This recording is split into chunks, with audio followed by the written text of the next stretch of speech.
Bonjour à tous, pas d'interruption pendant l'été du coup de main pour l'emploi et on va aujourd'hui dans une très belle institution. Le Tour de France, ce n'est pas simplement que le Tour de France à vélo, c'est pas simplement que le patrimoine de ce Tour de France. On a un autre patrimoine, lui aussi Tour de France, et ô combien prestigieux et ô combien patrimonial, c'est celui des Compagnons du Devoir. Nous accueillons aujourd'hui Patrick Chemin, secrétaire général des Compagnons du Devoir.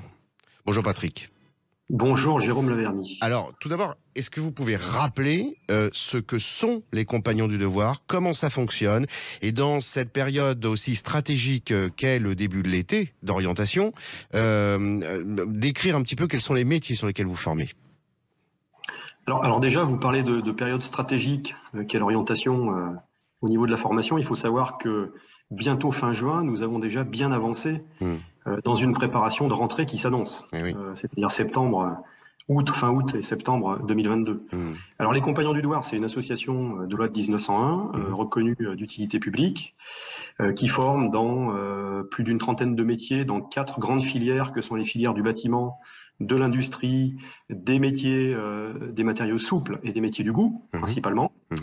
Voilà, nous avons à peu près 11 000 apprentis dans l'ensemble de ces métiers, pour des niveaux de formation de CAP, donc niveau de départ, niveau initial, jusqu'à licence professionnelle, voire à partir de la rentrée prochaine, Executive Masters dans les métiers de l'industrie. Alors, au-delà du Tour de France, sur lequel on va revenir un petit peu plus loin, vous avez aussi les maisons des compagnons. Et ça, c'est quelque chose d'absolument fondamental dont il est précieux que nos auditeurs prennent conscience et connaissance aujourd'hui. Qu'est-ce que c'est une maison des compagnons ?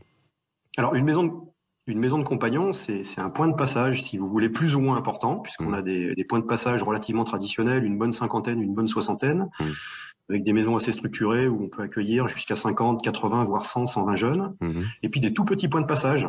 L'objectif, si vous voulez, c'est d'avoir la possibilité de faire en sorte que nos jeunes, qui sont donc salariés d'entreprise, puissent être à proximité de leur emploi, avec bien sûr la possibilité de les héberger, de les restaurer. Le Tour de France de cyclisme, s'est internationalisé. Est-ce qu'il en est de même du Tour de France des Compagnons du Devoir ? Et oui. Alors bien sûr, l'association ouvrière des Compagnons du Devoir existe d'abord en métropole, puisque je le disais, à peu près 200 sites, 200 points de passage ou d'accueil. Comme vous le dites, c'est effectivement de la mobilité. Alors, on parle de Tour de France, ça c'est historique, mais on parle aujourd'hui aussi presque de tour du monde, puisque avant la période Covid, on avait pratiquement 70 pays dans lesquels nous avions la possibilité d'envoyer nos jeunes. Donc en partenariat entreprise, et donc l'objectif c'est d'acquérir une expérience interculturelle, puisque l'objectif est bien d'aller découvrir d'autres méthodes de travail, mais aussi d'autres cultures, d'autres apprentissages de langue. Voilà, donc le voyage, c'est aussi cette expérience à l'étranger. Alors en ce début d'été, il est temps de faire un peu rêver nos auditeurs. Est-ce qu'il y a des métiers dont vous pouvez rappeler l'existence, parce que je suis pas persuadé que certains jeunes les connaissent, et qui sont historiques parmi les formations des Compagnons du Devoir ?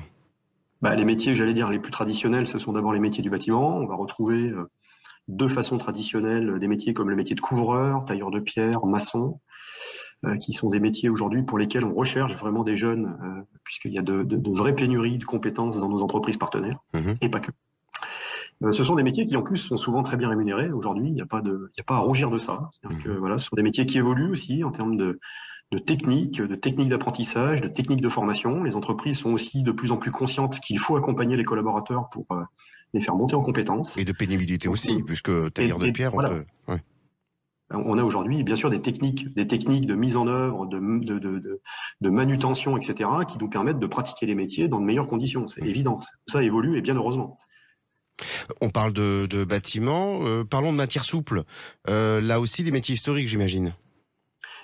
Oui, alors on a traditionnellement des métiers comme le métier de cordonnier, le métier de maroquinier, le métier de sellier, voilà, qui sont des métiers qui s'orientent aussi avec des partenaires, entreprises du luxe, par exemple, pour certaines marques connues, et qui ont aujourd'hui un fort attrait en termes de compétences. Patrick Chemin, un site internet sur lequel les auditeurs peuvent retrouver l'intégralité de ces métiers et des dispositifs qui les accompagnent.